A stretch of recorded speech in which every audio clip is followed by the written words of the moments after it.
So after my YouTube live stream last Wednesday, and I'll make sure to post the link down below, I still had some things left over from the materials I used for my stash. The whole point of the live stream last week was to use items like reach deep into my stash to grab things that I haven't used in a while. So I grabbed some Vicky Boutin things and some Paige Evans and some Amy Tangerine, all kinds of fun stuff. Well, since I already have the things laying out, I might as well make another layout, and that's what I'm gonna do right now in this process video. Let's go. Here's a quick look at some of the elements I am going to be using. As I mentioned, I pulled some things from my stash to create this 8.5 by 11 inch layout. And I get asked all the time, do I make more 12 by 12s or 8.5 by 11s? And the answer to that is I make both. And I decided to go with this particular size because I only have one photo. First up, I do want to add some fussy cut butterflies to this layout. So that's what I'm going to do first. Usually if I'm going to fussy cut, I'm going to do that before I start the project. So all the elements that I want to use on the page are cut and ready to go.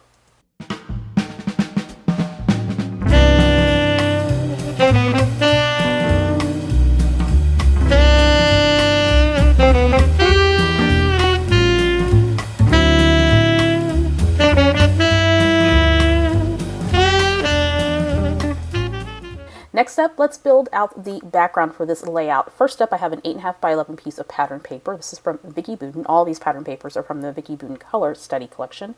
I cut some strips that I'm going to run to the right-hand side of the layout, and a lot of this pattern paper features some really great mixed media as well as some faux stitching, so I wanted to add that as well. I'm going to add some adhesive to these strips to get them all tacked down.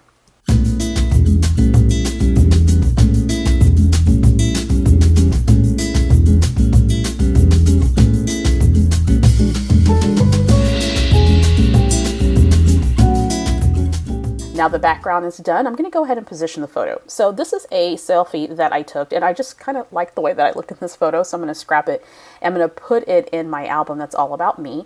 I'm also going to use a card that I trimmed out from one of the pattern papers, and I have a bunch of embellishments that I selected from my stash to, of course, decorate this layout. I also have this title that says, "You've got this," and this is sort of a motivational layout for myself, like keep going, keep working hard, keep doing what you're doing. So I'm going to go ahead and adhere my photo down, and I resized that photo to a little bit under 4 by 6. I'm also going to use that card that I trimmed from one of the pattern papers out of the Vicky Boutin Color Study Collection to kind of frame the back of that particular photo, and that's a great option versus using pattern paper. And I popped that up using some foam strips from scrapbook.com. I'm also going to pop up the title. I love it when there's die cuts or elements that make making titles super easy, because I like to work smarter, not harder, and this was perfect for this particular layout. I went ahead and popped that up on foam squares from 3L and positioned that under the photo. I also typed up some journaling strips just using Microsoft Word, printed it on cardstock, and trimmed them up. And I'm going to get those positioned and lined up.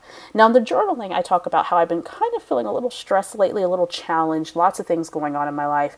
But I also have to remind myself that I can do hard things, and that's what this layout is all about.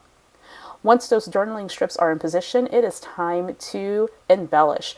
I have this strip here that says "Real Life Right Now." I'm going to pop that up using a little bit of foam, and these are foam strips from Waffle Flower, and they're great for adding a little bit of height and dimension to skinny labels and other embellishments such as this. So I decided to layer that label above the word that says "you've," and I kind of positioned it slightly lower than what I wanted, but I'm just going to let it go because it's already tacked down on the photo. I also have this chipboard banner that says "In the Moment," and I'm going to position that to the top left of the photo. I have a little bit of white space there, so I thought that would work out perfectly. Now, in a lot of Vicky Boutin collections, she has a very large die cut. So what I'm going to do is I'm going to cut this die cut so that it fits nicely. Looks like it's jetting out to the left-hand side of the layout, just underneath that little card there. And then I don't want to waste the other part of it. So I'm just going to position that to the right-hand side just to give a little bit more continuity between both sides of the photo. Of course, I have to layer in some other things because, you know, that's how I roll. So I have this other large floral, and it's not quite working with what I envisioned for the layout. So I'm going to switch that up with a smaller yellow flower. I'm going to trim the bottom third of that so that it looks like it's tucked underneath the photo. And once I have that position, I went ahead and adhered that down. I love this die cut, these little rainbow glasses here, and it has absolutely nothing to do with the layout, but I like how it looked when I positioned it on there, so I'm just going to slap it on there. Every now and then I'll put icons on a layout that may not go specifically with the theme of the layout. I just like the way that it looks, and it helps to elevate the design. Now here comes those butterflies that I fussy cut earlier in the video. I'm going to go ahead and adhere those down using some foam squares to make them look like they are floating around the page. To me, butterflies represent growth and change, and so I like to add them on my layout specifically about me. I also like to add a nod or an Easter egg, if you will, to the age of the subject in my layout. So for me, this, of course, for this layout, it's me as the subject, and I am currently 42 years old. So I am going to use these chipboard circle numbers that are from one of the Vicki Boutin collections. I can't remember which one. And those are a silver metallic backed on black chipboard. Love it. And I kind of fussed around on the positioning of where I wanted those numbers, but I'm going to put them right there above the butterfly. It works for me.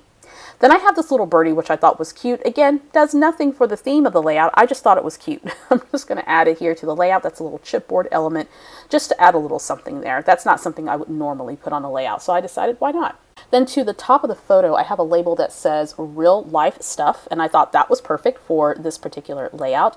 I need to go ahead and pop that up with a little bit of foam because the photo is popped up, so it needs to be of equal height or it'll look like it's sort of falling on the layout. So I'm going to pop that up a little bit, give that a little bit of dimension, and that is good to go. Plus it adds a pop of yellow there at the top of the layout. For a finishing touch, I'm going to reach into one of the thickers packs that I pulled, and this was something that went with one of the Vicki Boutin collections. I can't remember which one, but I'm going to grab the silver metallic chipboard hearts and I'm going to position those in the middle of the butterflies just to elevate the look of those embellishments. And of course, because it's thicker chipboard, I need to reinforce it with some liquid glue. In fact, any chipboard element, you might want to reinforce it because sometimes that adhesive kind of fades over time. And here we go. Here is the finished 8.5 by 11 layout ready to go. If you would like to see photos of this layout, make sure you head over to the Victoria Marie blog. I absolutely love putting this together. It's super colorful, really fun, and this design is really great for accenting a hero photo. If you're looking for more creative inspiration, make sure you check out the videos that just popped here on the screen.